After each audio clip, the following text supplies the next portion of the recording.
one of the big things when it comes to Amazon is that I think a lot of people often don't even know how much they are ordering from Amazon.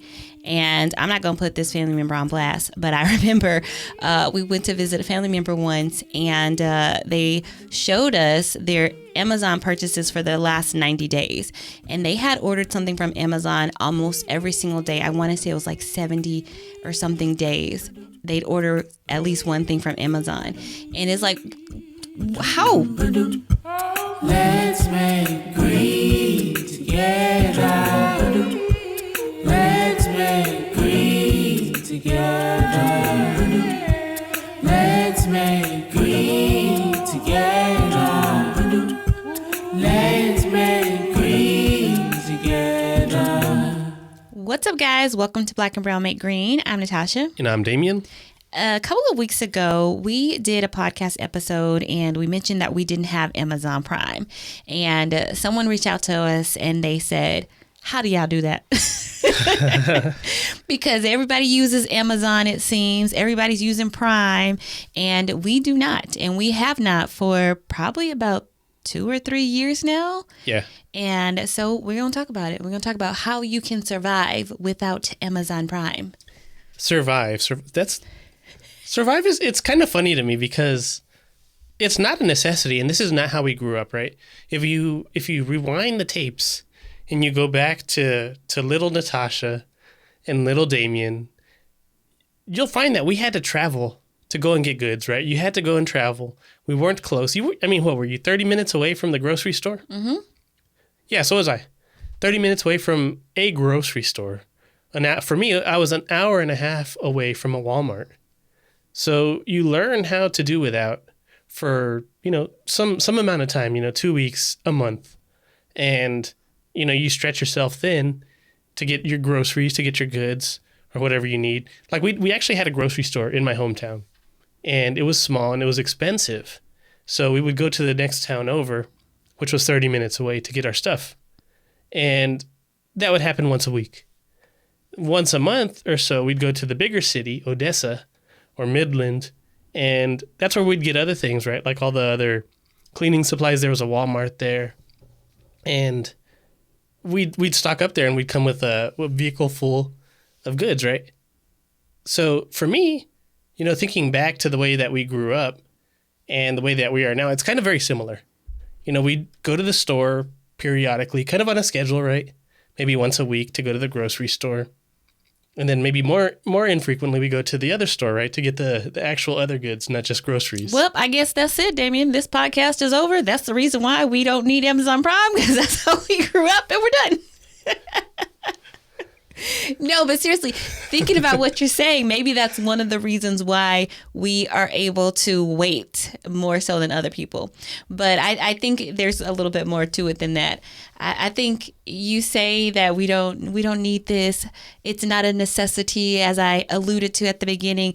But I think people really do believe they need that 2-day shipping. Yeah. It's really become ingrained in people's way of doing things. Yeah, but the thing is that you can have that shipping and you get your whatever, in 2 days or even the next day, because a lot of times it's the next day on Amazon Prime. Or you could go to the store on the same day and go get whatever you need, right? Yes, and that is one of the reasons why we don't need Amazon Prime, because we decided that we can get pretty much all of this stuff in the store. So if we need it, we can drive over to the store and then we can get it then.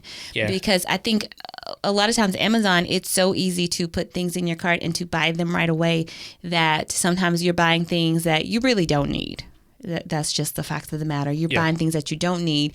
And if you were just to wait, go and get it from the store, then you realize, oh, I didn't need that to begin with. So it will prevent you, I think, sometimes from spending as much because you are waiting and deciding, okay, it's been a week since I said I needed that shirt or whatever it is I had put into that Amazon cart, so I don't really need it. Yeah. So I think that was part of it, of just like shifting from, let's stop ordering online as much. And if we really need the thing, let's put it on our grocery list and then go to the store and get it whenever we need it, because a lot of things that we need are really already right nearby us. That's a good point. Nearby us, because to understand the problem from our point of view, to understand the way that we solve the problem, you have to understand a little bit about our situation. We're from Austin, Texas. Texas is a big driver state. You have to have a car. It's a big car state. And, everybody does have cars, and you have a store maybe 5 minutes away, maybe 10 minutes away. And you can see, like maybe other people in larger cities, like when I've gone to New York, for example, there's small bodegas that are set up, in the neighborhood. And in order to get to one of these bigger stores, it's kind of a trek, right? Like you have to take the subway, you have to take one of those push carts if you're getting a bunch of stuff. And it's maybe more of a logistical nightmare. Mm-hmm. But for us, like we don't have to deal with that. And because of that, it makes it kind of an easy no-brainer for us to be able to just go and get what we need. Mm-hmm. But I think the other side of that is, even if it is more tedious to go to the store and you decide, okay, I'm going to order this, there is a way to order from Amazon or Target or Walmart, wherever you are ordering from, and not pay that yearly subscription. Yeah. Because with Amazon, it used to be if you spend $25 or more, then you get the free shipping for most of the products.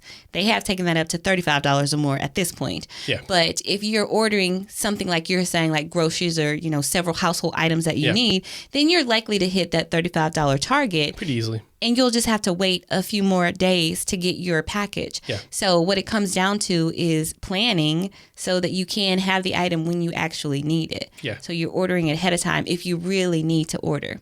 And I think that's what it is, right? So that's the crux of the problem, is it's in the planning, because then it becomes a logistical problem, right? When do I need my goods? It's like supply and demand, right? When do I need my goods? How quickly can I get them? How much will it cost? I need a fair price. And you start, like having all those variables, and you're trying to solve this complex equation. And Prime is not necessarily the solution all the time. It could be some of the times, but it's not all the time. Yeah. I think when you look at what is the cost of Prime, I don't know what the cost of Prime is now. I think it may be like $125 a year or something like that. I think so. It might be $129 if I remember correctly. Something to that extent. But it's more than what it originally was when we first started using Prime, which maybe was $99. I don't even know. But I know the price has gone up over time. And when you think about that, you have to think about, are you getting that much value from paying $125 for this service? Mm-hmm. And we know that some other things come along with that, such as the Prime Video and Prime Music, I believe. Yeah. But we never used Prime Video when we had it. I think we forced ourselves to try to use it and watched a couple of shows or movies on there. But I mean, it was very minimal. So when it came to using all of the perks associated with having an Amazon Prime membership, we weren't really taking advantage of those things. So that was another thing. It didn't make sense for us to pay for this membership that we were not using. Yeah. And also, I'm always trying to look and see, like, do we need all these subscriptions that we're subscribed to? Yeah. So if we have Amazon Prime and Disney Plus and Netflix and Hulu, and we're saying, well, we're keeping Prime because we watch the videos on there as well. Okay, well, should we cut out Disney Plus then? Or should we cut out Netflix or Hulu? Because that's a lot of TV to be watching. Not only should we have all of those. We have invariably canceled other services when we found overlap. Mm-hmm. So if we were to choose Prime, what that would mean for us is that some other streaming service has to go, right? Because that price is factored in. That the price of the streaming TV service is factored into that $129 or whatever the price is per year. And we're not willing to pay that if there's overlap in the services that we already subscribe to. Yeah. And one of the things I notice about the delivery times, going back to that a little bit, is because we are in Austin, sometimes even though if we do happen to order something on Amazon now and we have to wait however many extra days, sometimes the package will come in the 1 or 2 days still, because everybody else is ordering around us. So we get looped into those different deliveries. So that's something that could happen even if you don't have Amazon Prime. So sometimes we still will use Amazon if we cannot find whatever we're looking for in the store, or if it's really a much better price on Amazon than what we can get it in the store. But waiting is fine with us. And sometimes we do get that added benefit of, it gets delivered a little bit early. But I think a big part of it is just having patience to get your thing and not living in this I need it now world of everything has to be instant. And that's something that I think we're trying to teach our kids too, because like even we went into the store today and Isaiah was saying, I want Scrabble. Can we get Scrabble? And I was like, yeah, maybe one day when it's on sale.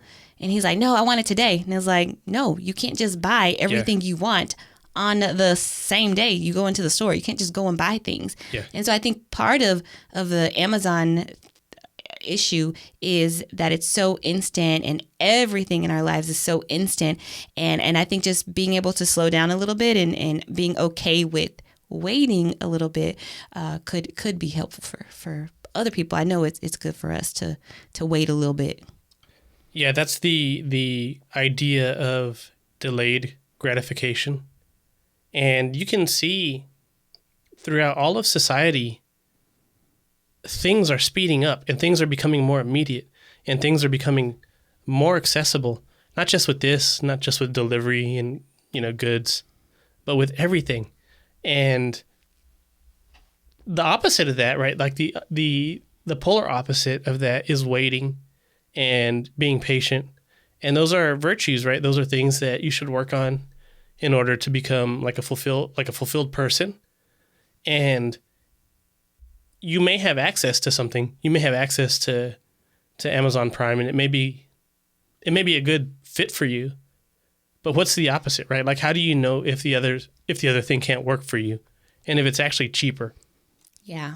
So I think that a lot of people default into that idea of, I'm just going to go and shop online and get everything, as quickly as it comes to me. Mm-hmm. And I'm not going to do any work, and then I'll just throw away all the boxes. And we talk about this. We talk about environmentalism. We talk about the impact of your decisions.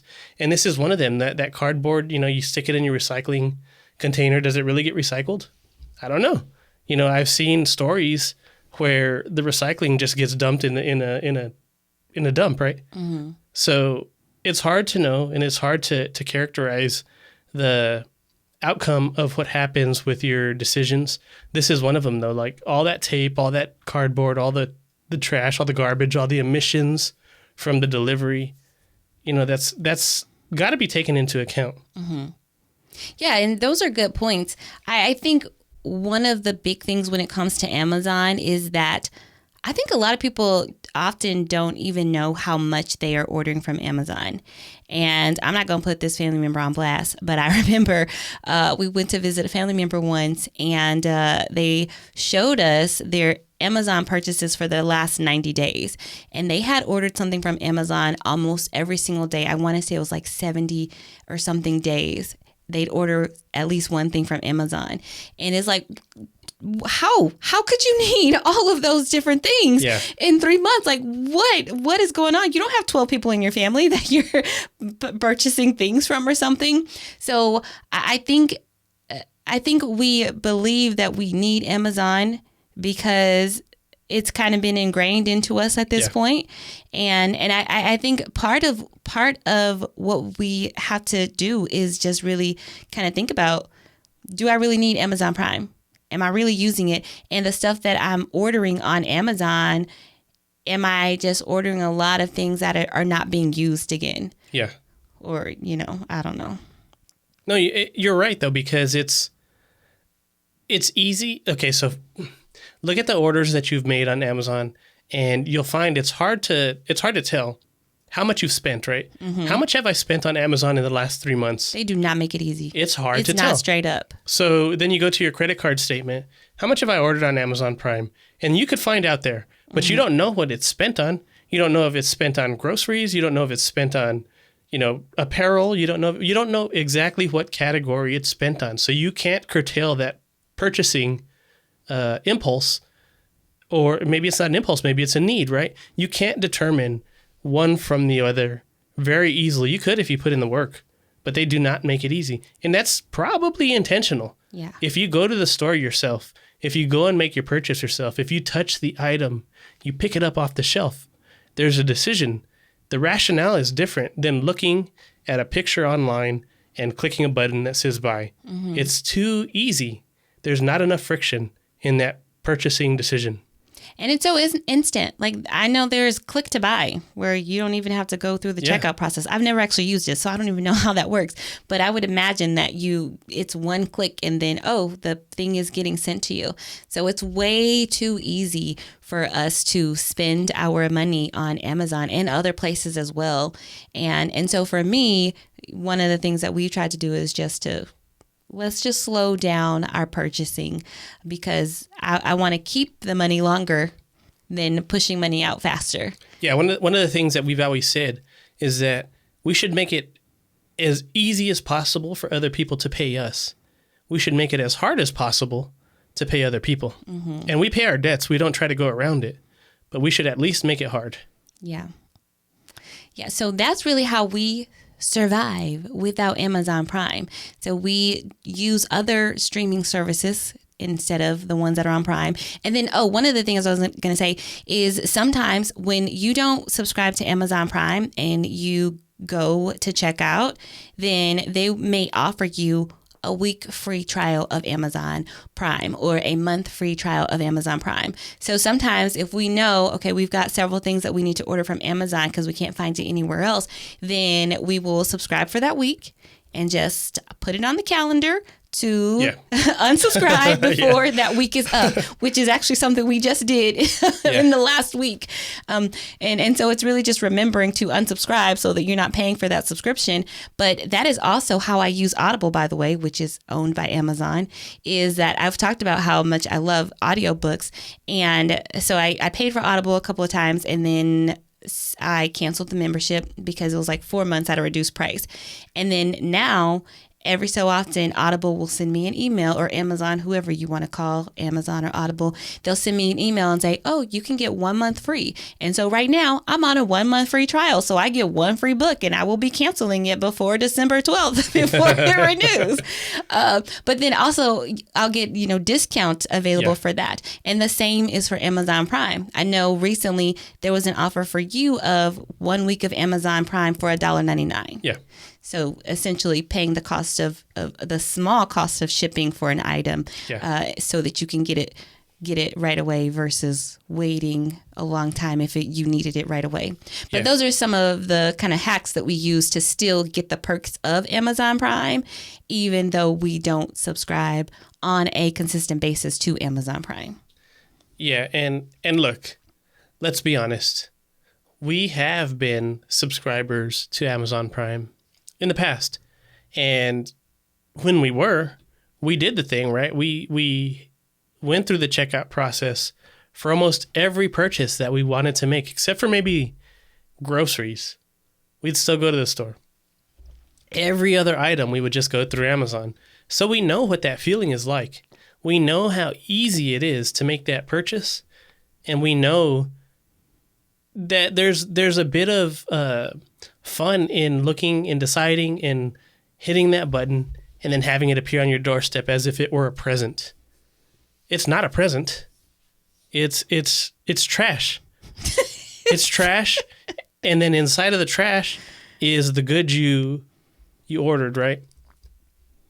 That trash, like there's an environmental impact to the decisions that you make. And if you can think about, I could go to the store is a minute away, 2 minutes away, 5 minutes away. That's invariably going to be more environmentally or less environmentally impactful than having somebody, deliver a good to your doorstep. And I would say there is a financial impact when you are hitting that. Definitely. I was going to get there. When you're hitting that purchase button. Because I know for a lot of times, sometimes those purchases are things that were not necessarily needed.